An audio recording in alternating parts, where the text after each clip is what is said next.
Ato isang adlaw akong brother-in-law nag-online o grocery. So yang giapilan aning jelly, sumutilaw tag jelly din his Armenia mga bayot. So ato nang partneran og kape.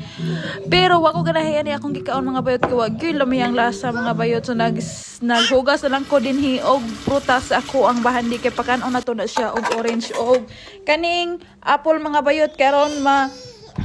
butangan ni o katambok gamay ni ako ang bahandi kay nahugo gyud siya atong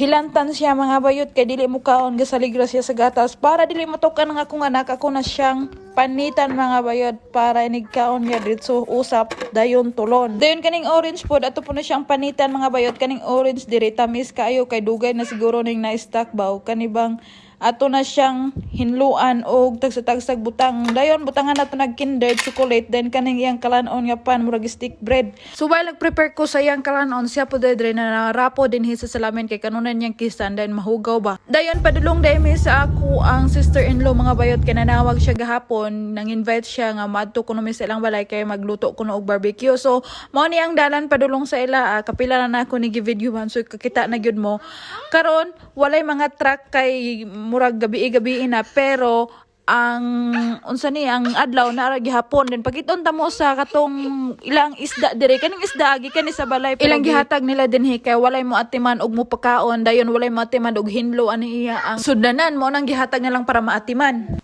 Nanami diri sa balay mga bayot kaning nga kuwang giluto sa akong ugangan soup ni siya sa akong bahandi kuha na siya makaroni nga nay karne og potato og carrots dayon ako na ako gipahulom din hinga karne mga bayot karing baboy ni siya akong gihuluman kay ga-ice dayon ato na siyang ilunod diri sa oven kay akong mga kagupa tuwa sa tarbahuan unsa nang orasa magalas 12 na sa kadlawon dayon sure ko niguli ato nila gutom jud so mura ni ako ang giluto akong gisagulan og potato para naapod sila oy mapili bagon sa ilang kalanon so mao na to mga tawo sa kalibutan salamat sa inyong paglantaw and see you next video bye bye.